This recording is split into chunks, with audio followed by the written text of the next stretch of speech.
জলপাইগুড়ি শহরে রহস্যময় অদ্ভুতুরি ঘটনার জেরে ছড়িয়ে পড়ল চরম আতঙ্ক। শহরে নিউ সার্কুলার রোড এলাকায় অদৃশ্য কোনো শক্তির তাণ্ডবে দিনরাত আতঙ্কে দিন কাটাচ্ছেন সেখানকার বাসিন্দারা। কান্নার শব্দ থেকে শুরু করে ঘরের আসবাব নিজেই উলটপালট হয়ে যাওয়া, সব মিলিয়ে এলাকা জুড়ে চরম চাঞ্চল্য। স্থানীয় সূত্রে জানা গিয়েছে, নিউ সার্কুলার রোডের বাসিন্দা স্বপনদের বাড়িতেই ঘটেছে এই রহস্যজনক ঘটনা। স্বপনদের অভিযোগ, গতকাল রাত আনুমানিক 11টা-12টার মধ্যে হঠাৎ করে বাড়ির ভিতর কান্নার শব্দ শোনা যায়। সেই সময় তার মা ঘরে বসে হরিনাম জপ করছিলেন। আচমকাই কোনো কারণ ছাড়াই ড্রেসিং টেবিল, আলমারি সহ একাধিক আসবাবপত্র মেঝেতে পড়ে যায়। এতেই শেষ নয়, অভিযোগ গ্যাস ওভেন নিয়ে শুরু হয় টানা হিংসা, যেন অদৃশ্য কেউ সেটিকে ছুঁড়ে ফেলেছে। কিছুক্ষণের মধ্যে ঘরের মধ্যে ছড়িয়ে পড়া পোড়া গন্ধ, দেখা যায় শীতের কম্বল, বিছানার চাদরে আগুন লেগেছে। অথচ আশ্চর্যের বিষয়, ঘটনার সঙ্গে জড়িত কাউকেই চোখে দেখা যায়নি। এছাড়া অভিযোগ উঠেছে, কখনো বাড়ির ভিতর থেকে কখনো বাইরে থেকে মানুষের গায়ে ঢিল ছোড়া হচ্ছে, কিন্তু আশপাশের কাউকে দেখতে পাওয়া যাচ্ছে না।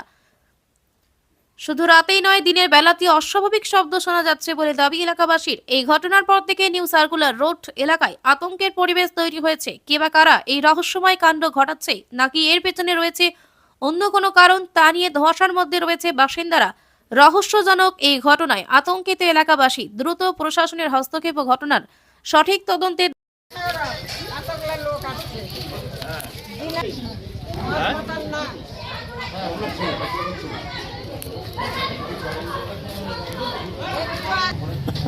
রাত্রিবেলা হচ্ছে এটা। ও দিনের বেলা হয় না? দিনের বেলা ওই ঘরে গেছিলাম। ঢুকলে আমাকে ঢিল দিবে। তোমাকে আর ওয়ার্ডে একটা ভৌতিক কাণ্ড দেখা যাচ্ছে, অনেকে ভূতের আতঙ্ক রয়েছে, এটা কি বলবেন? দেখেন, এগুলি তো আমি এই কুসংস্কার বা ভূত, এগুলি তো আমি মানি টানি না, ব্যক্তিগত আমি মানি না।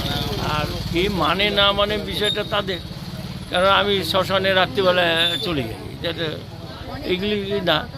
ঘটনা হচ্ছে এইগুলি, এই বাড়িটা হলো বাস্তবে একটা বিশৃঙ্খলা বাড়ি। এই বাড়িতে কোনো কিচ্ছু নাই, এটা একটা সংসার নেই, এটা মদ মাতাল এদের জায়গা। এটার মানে কোনো শৃঙ্খলাহীন, কি বলবো, এটা এই তো বলার কিছু নেই। তবে এই আতঙ্কটা কেন, সেটাও একটা বিষয়। এবার সায়েন্স আর আমাদের যারা সায়েন্স নিয়ে কাজ করে, ক্লাব, নেচার ক্লাব, ওদেরকে খবর দেওয়া হলো আপনার প্রতি, এবং দেখা যাক তারা এসে কি বিচার করে। এবং দরকার বলে যদি সেরকম হয়, তাহলে পুলিশ প্রশাসনকে জানিয়ে সেখানে যেটা এই বিষয়টাকে, এই আতঙ্কর বিষয়টাকে তো দূর করতে হবে। এই আতঙ্কটা ঠিক না আমার কাছে। আর কার কাছে কি ঠিক কী ভুল সেটা আমার বিষয় না, আমার কাছে এগুলি কোনো মূল্যহীন। কারণ এখন একটা সায়েন্সের যুগ, এইখানে চাঁদে চলে যাচ্ছে মানুষ, এখানে ভূত কোথার থেকে আসবে, আমার তো এটা বোধগম্য হচ্ছে না। সুতরাং এই আতঙ্কটা হওয়া উচিত না। আচ্ছা, তার জন্য আপনি ব্যবস্থা নেবেন? ব্যবস্থাটা কিছু করার নেই, এটা মানুষের আতঙ্কটাকে দূর করতে হবে, এটাই ব্যবস্থা। এটা দূর হোক, এবার দেখা যাক, দেখি। রাত্রিবেলা বলে ভূত আসে, আমি রাত্রিবেলায় দরকার বলে এখানে থাকবো, আমি আর রাজাকে নিয়ে আমি থাকবো, দেখি কোথায় ভূত আছে আর না আছে, আমি দেখবো। রাত্রিবেলা দরকার হলে আমাকে থাকতে হবে, আমি দেখবো যে ভূতটা কে ভূত, কে কোথাকার ভূত, আমি দেখবো। একটু আমারও দেখার ইচ্ছা ভূতকে, দেখি পাই কিনা।